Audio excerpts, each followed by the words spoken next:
오늘 우리에게 주신 말씀 성경 시편 137편 함께 읽도록 하겠습니다. 9절까지만 함께 읽도록 하겠습니다. 시작. 우리가 바벨론의 여러 강변 거기에 앉아서 시온을 기억하며 울었도다. 그 중에 버드나무에 우리가 우리의 수금을 걸었나니 이는 우리를 사로잡은 자가 거기서 우리에게 노래를 청하며 우리를 황폐하게 한 자가 기쁨을 청하고 자기들을 위하여 시온의 노래 중 하나를 노래하라 함이로다. 우리가 이방 이 땅에서 어찌 여호와의 노래를 부를까? 예루살렘아, 내가 너를 잊을진대 내 오른손이 그 제주를 잊을지로다.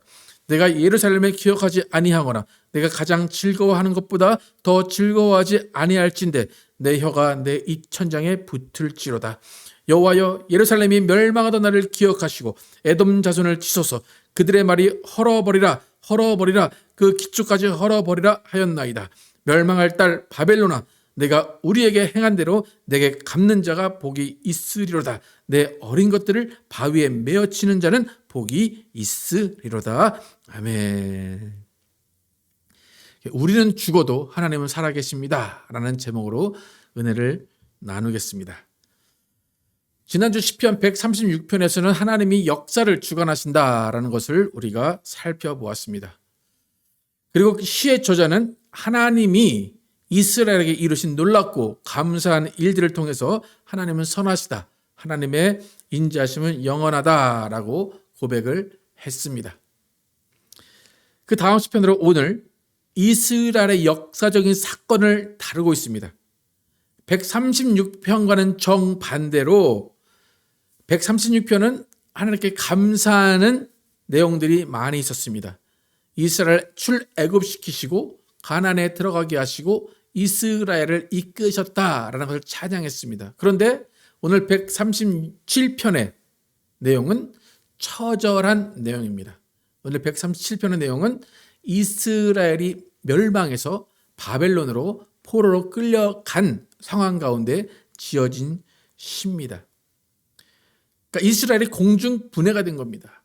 그래서 모든 사람들이 흩어졌고 포로로 잡혀서 다른 나라의 속국으로 살아가는 겁니다. 우리나라도 일본에 침략당했을 때 이주 정책을 통해서 사할린이나 일본 등지로 보내진 사람들이 있듯이 오늘 시편 137편도 바벨론으로 포로를 끌려간 사람들 중에 한 사람이 지은 시입니다.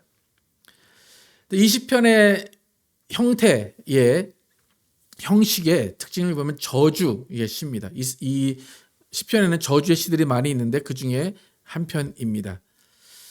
오늘 바벨론 포로로 끌려간 이 상황 가운데 지어진 시라고 말씀을 드렸는데 바벨론 포로로 끌려간 어떤 사건이 있었는지 바벨론 유수라고 하는데 바벨론 유수에 대해서 잠깐 살펴보겠습니다. 기원전 586년에 예루살렘은 바벨론에 의해서 함락이 됩니다. 그래서 성전이 파괴가 됩니다. 그리고 1차, 2차, 3차에 걸쳐서 포로로 바벨론으로 이스라엘 땅에서 예루살렘에서 바벨론 지역으로 포로로 사람들이 끌려갑니다. 또 끌려가는 그 상황 가운데 선지자들도 있고 예언자들도 있었습니다. 그래서 하나님이 이 포로로 가는 상황 가운데 품으신 뜻이 무엇인지, 하나님이 왜 포로로 끌려가게 하시는지에 대한 여러 가지 기록들이 남아 있습니다. 하나님께서 이스라엘이 바벨론에 멸망하게 하시고 바벨론의 포로로 끌려가게 하신 것은 전적으로 하나님의 계획 안에 있었고 하나님의 주도 아래 있었습니다. 예레미야 25장 8절에서 11절은 이렇게 말합니다. 함께 읽도록 하겠습니다. 시작. 그러므로 만군의 여호와께서 이와 같이 말씀하시니라. 너희가 내 말을 듣지 아니하였느니라. 보라, 내가 북쪽 모든 종족과 내 종 바벨론의 느부갓네살을 불러다가 이 땅과 그 주민과 사방 모든 나라를 쳐서 침멸하여 그들을 놀램과 비웃음거리가 되게 하며 땅으로 영원한 폐허가 되게 할 것이라. 여호와의 말씀이니라. 내가 그들 중에서 기뻐하는 소리와 즐거워하는 소리와 신랑 소리와 신부의 소리와 맷돌 소리와 등불빛이 끊어지게 하리니 이 모든 땅이 폐허가 되어 놀랄 일이 될 것이며 이 민족들은 70년 동안 바벨론의 왕을 섬기리라. 하나님은 이스라엘을 지키시는 분입니다. 지난주에 분명히 선하시고 인자하심이 영원하다 그랬어요. 그런데 지금 이 순간은 하나님이 바벨론 왕을 택하셔서 바벨론 왕 느부갓네살이 이스라엘을 침략하게 하시고 그 이스라엘을 멸망케 하시고 이스라엘의 성전을 허물어 버리시고 이스라엘의 사람들의 기쁨이 사라지게 하십니다. 그리고 하나님께서 70년 동안 바벨론의 포로로 잡히게 될 것이다 라고 선언을 하십니다. 여러분, 하나님은 공의로우신 분이에요. 그렇기 때문에 아무리 택한 백성, 아무리 자기의 자녀, 자기의 백성이라고 할지라도 하나님은 죄를 그냥 지나치실 수 없으십니다. 바벨론 유수는 하나님의 공의가 어떻게 하나님의 주권 아래서 역사 가운데 이루어졌는지를 보게 합니다. 철저하게 하나님의 계획 아래, 하나님의 실행 아래 이루어진 사건이 바벨론의 유수입니다. 그러니까 오늘 시편 기자는 하나님이 행하신 그 역사 속에 들어있는 사람이에요. 그 역사 가운데 이미 포로로 끌려왔어요. 포로로 끌려와서 수치를 당하고 모욕을 당하는 순간 가운데 이 시를 썼습니다. 이 시를 쓰는 감정이 어떤 감정인지 1절에 우리가 바벨론의 여러 강변 거기에 앉아서 시온을 기억하며 울었도다 라고 기록합니다. 이 저자의 태도를 좀 보시기 바랍니다. 분명히 하나님께서 이 백성이 죄를 지었다, 내 말을 듣지 않았다, 그래서 바벨론으로 끌려가게 하셨어요. 그럼 그의 마음 가운데 더 이상 하나님 섬기지 않을 거야, 하나님 더 이상 찾지 않을 거야 라고 생각할 수도 있지만 지금 이 시의 저자는 바벨론의 강변 어딘가에 앉아서 시온을 기억했다고 그래요. 시온을 기억하며 울었다라고 이야기합니다. 하나님을 원망하거나 하나님을 떠나거나 한 것이 아니라 오히려 하나님을 기억하고 자신의 잘못을 후회하고 반성하고 있습니다. 비록 자신들에게 수치를 주면서 술자리인 것 같아요. 술자리는 연회 같은데 그 자리에서 하나님을 찬양하는 찬양을 부르도록 하는 그 사람들 앞에서 하나님을 원망한 것이 아니라 자기 자신을 돌아보고 있습니다. 여러분, 지난주와 동일하게 다시 한번 기억해야 되는 것은 하나님의 자비하신, 하나님의 선하심은 영원하시다는 겁니다. 하나님의 자비하심이 영원하다, 선하심이 영원하다라는 것은 하나님의 결국은 해피엔딩이라는 것입니다. 하나님은 징계하십니다. 하지만 그 징계의 끝은 회복입니다.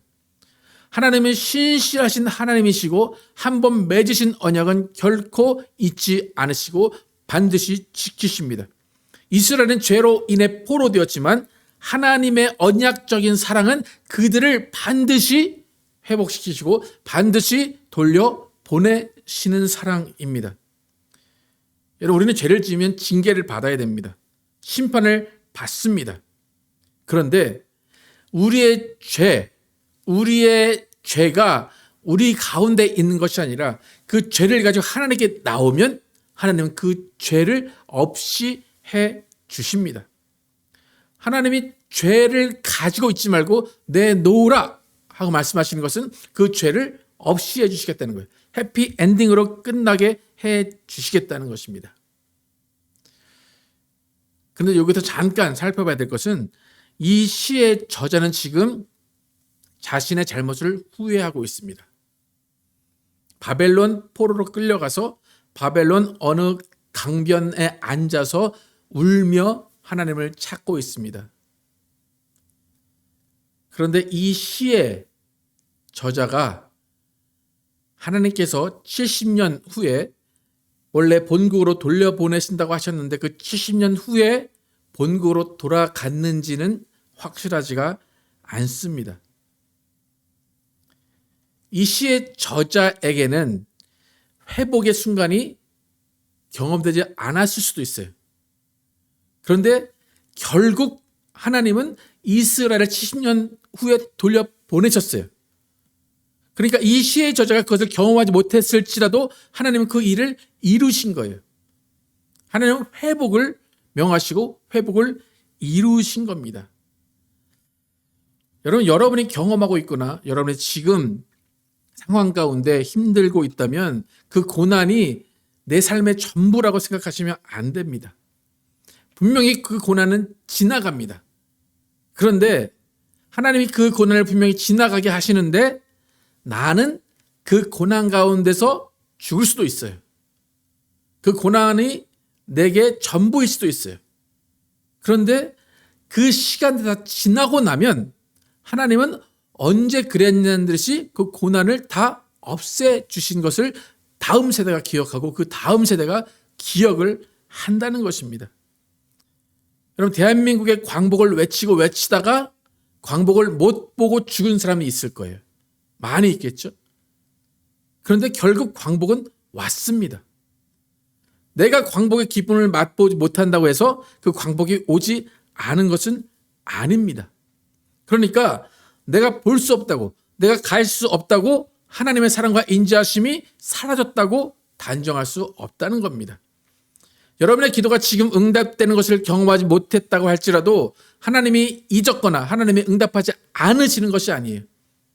여러분이 응답되는 것을 못 봤을지라도 여러분 이후에 언젠가 응답이 된 것을 본 사람이 분명히 있다는 겁니다.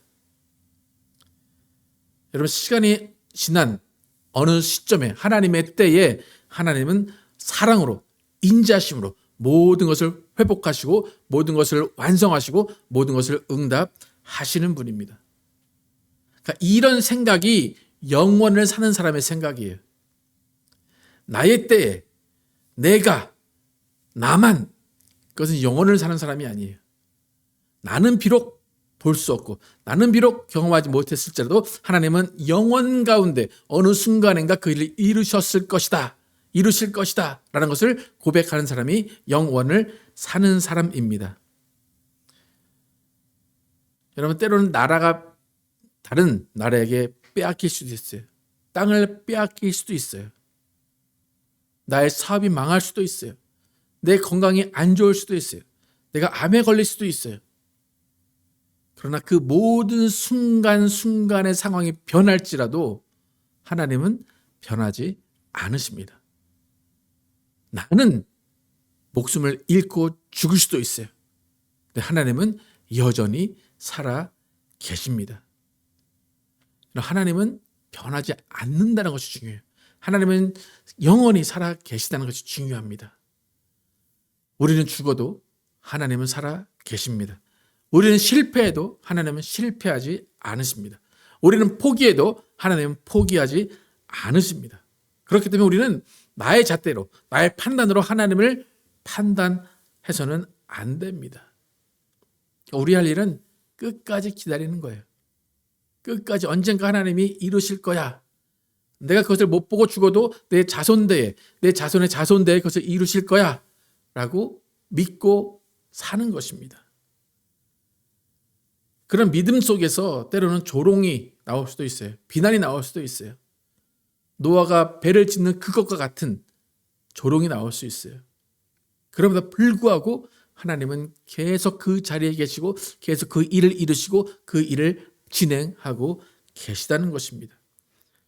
그러니까 아무것도 변하지 않는 것 같은 순간, 아무 일도 일어나지 않는 그 순간, 그 순간을 바라보는 것이 아니라 하나님을 바라보고 있다면 하나님은 언젠가는 그 일을 반드시 이루십니다. 조금 전에 읽은 예레미야 25장 11절 다시 한번 읽어보도록 하겠습니다. 12절 시작.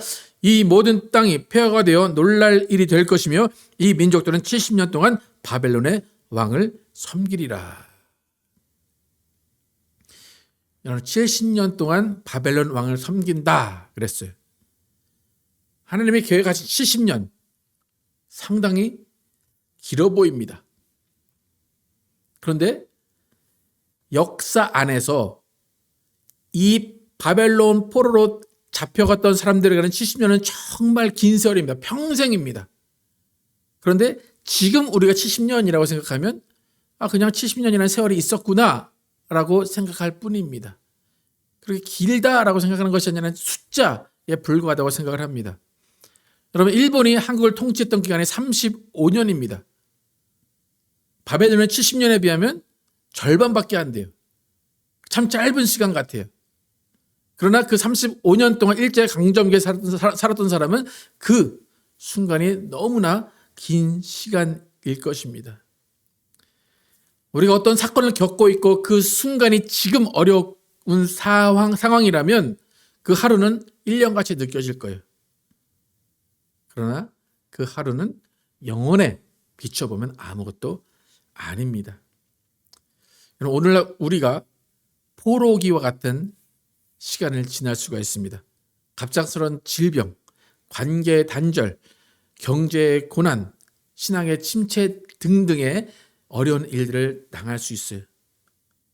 시온성이 무너진 것 같은 그런 좌절을 맛볼 수도 있습니다.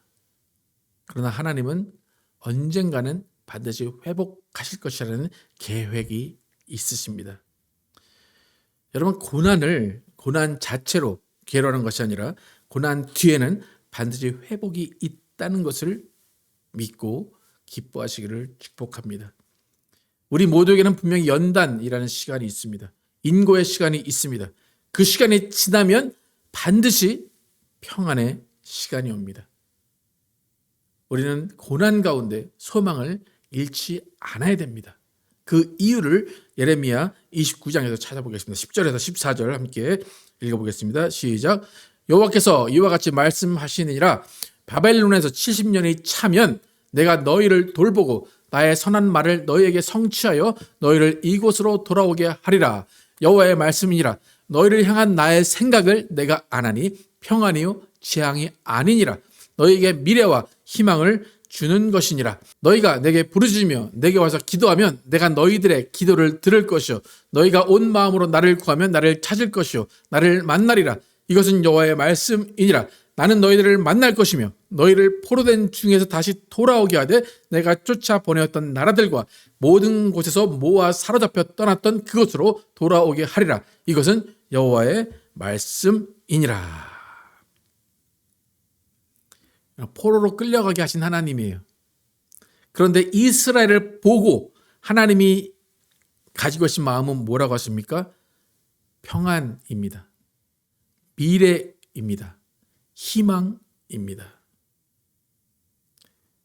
이 말을 듣고 있는 이스라엘의 현재 상황은 포로입니다. 70년의 어느 순간입니다.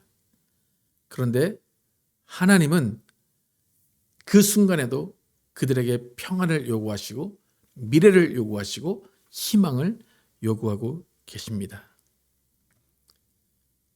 포로로 잡혀 있을 때 이들에게 하나님이 요구하시는 것은 나를 찾으라입니다. 나를 구하라입니다. 12절과 13절 함께 한번 읽어보도록 하겠습니다. 시작. 너희가 내게 부르짖으며 내게 와서 기도하면 내가 너희들의 기도를 들을 것이요 너희가 온 마음으로 나를 구하면 나를 찾을 것이요 나를 만나리라. 포로의 상황 가운데 하나님이 이해되지 않고 하나님이 원망스럽고 하나님을 찾고 싶지 않은 그때에 하나님을 찾으라는 겁니다. 하나님을 찾고 구하라는 겁니다. 그러면 만나 주시겠다는 겁니다. 하나님을 찾고 찾으면 평안으로 만나 주시고 소망으로 만나 주시고 미래로 만나 주시겠다는 것입니다. 오늘 시편 기자 눈물을 머금고 침략자 앞에서 하나님의 찬양을 그들에게 부르고 있는 시편 저자입니다. 시온을 기억하며 원망과 후회를 하고 있는 시편 저자입니다. 하나님은 그에게 나를 찾고 찾으면 만나주겠다 말씀하십니다. 이 말은 하나님은 어느 순간 어디에도 함께 계신다는 겁니다. 고통 가운데 부르짖는 여러분의 기도 가운데도 하나님은 함께 하십니다. 지금 당장 응답을 들을 수 없는 그때에도 하나님은 그 자리에 계십니다. 옆에 사람이 고난 가운데 하나님을 찾는 것을 보신다면 네가 뭘 잘못했네. 넌 그럴 수밖에 없어 라는 것이 아니라 하나님이 당신과 함께 하십니다. 하나님이 당신의 기도를 들으십니다라고 위로해 주시기를 축복합니다. 하나님은 징계하실 수밖에 없는 분이십니다. 하나님은 선한 하나님이시기 때문에, 정의의 하나님, 공의의 하나님이시기 때문에 징계하실 수 있습니다. 그러나 그 징계 가운데도 하나님은 평안을 요구하십니다. 하나님은 믿음을 요구하시고, 하나님은 기쁨을 요구하시고, 하나님은 미래를 요구하십니다. 여러분, 언젠가 반드시 하나님이 우리를 찾고 우리에게 오시는 순간이 있습니다. 만나주는 시간이 있습니다. 여러분, 언제나 하나님을 찾고 부르짖으시기를 축복합니다. 여러분, 하나님은 선하시고 영원하시다, 인자하심이 영원하시다라는 말씀 붙들으시고 하나님 안에서 영원을 살아가시기를 축복합니다. 나는 죽어도 하나님은 살아계시다 라는 것을 잊지 마시고 끝까지 하나님 품에 안기셔서 우리의 문제를 해결해 주시고 우리의 미래를 책임져 주시고 우리의 인생을 책임지시는 하나님과 동행하는 여러분과 제가 되길 예수의 이름으로 축복합니다.